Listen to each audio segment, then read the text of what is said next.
Welcome to The Explainer.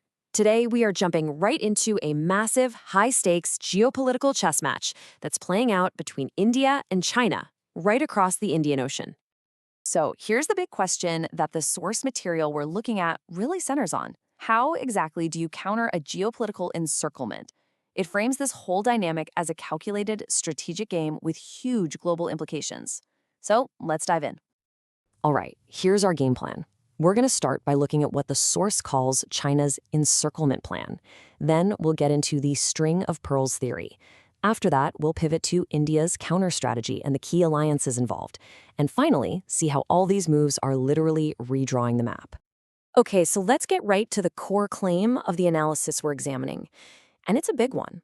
It argues that for the last 20 years, China has been methodically, carefully executing a grand plan to strategically surround India.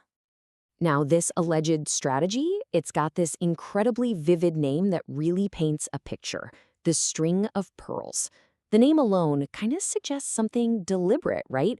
A connected, thought-out design. So what does that actually mean, the string of pearls?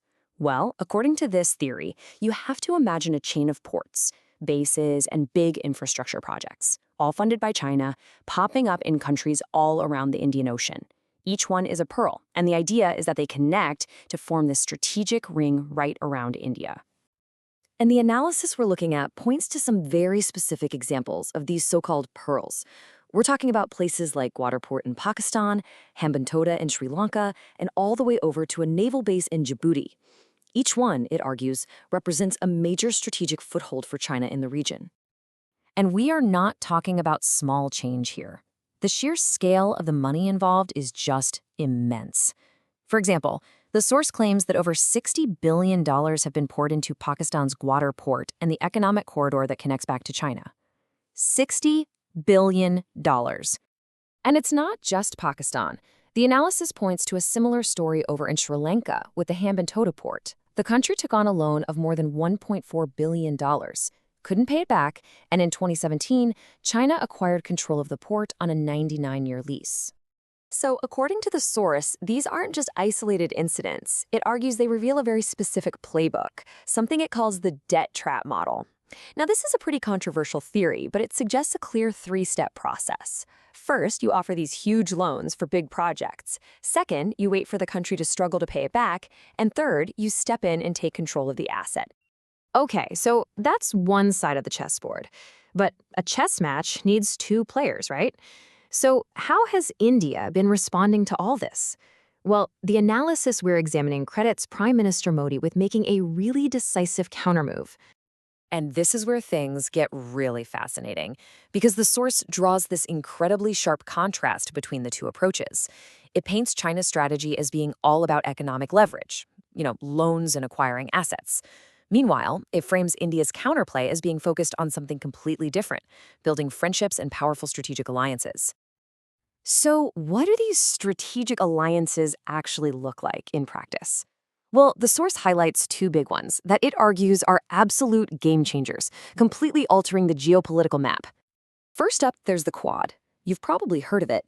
It's this major partnership between India, the United States, Japan, and Australia.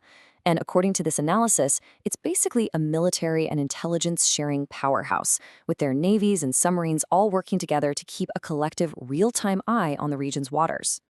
And if the Quad is the security piece of the puzzle, the second big initiative is the economic counterpunch. It's called the India, Middle East, Europe Economic Corridor, or IMEC. This thing is presented as a direct shot across the bow, a hugely ambitious plan to create a kind of modern-day spice route, using railways and shipping lanes that compete directly with China's own trade routes. So you've got these major security and economic alliances. But how does that actually translate to power on the map?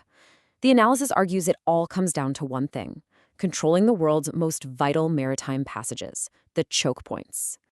And the source points to a perfect example of this in action: India's development of military facilities out on the Andaman and Nicobar Islands. Now, why are these tiny islands suddenly so important? It's all about location, location, location. They happen to sit right at the mouth of one of the most critical shipping lanes on the planet, the Malacca Strait. Just how critical is it? Well, get this. The analysis claims that a staggering 40% of China's entire oil supply has to pass through that one narrow strait. 40%. That gives India potential leverage over an absolutely critical energy lifeline. So you start to see this new dynamic emerging, like a countermove for a countermove. On one hand, China's Guadar port gives them direct access to the Arabian Sea. But on the other hand, this IMEC alliance now gives India and its partners major influence over another crucial choke point, the Strait of Hormuz, which is the gateway to the entire Persian Gulf. Ultimately, when you step back and look at the whole thing, the source we've been examining really does portray this vast geopolitical chessboard. But the key takeaway is that the game itself is changing. It's not just about who has the most military bases anymore. The new pieces of power, it argues, are these massive economic corridors and strategic alliances that control the very flow of global trade. And that leaves us with a final, pretty thought-provoking question to chew on. In a world that's more interconnected than ever, has the nature of strategic competition just shifted? Are the new battlegrounds no longer lines drawn on a map, but the economic lifelines that connect us all?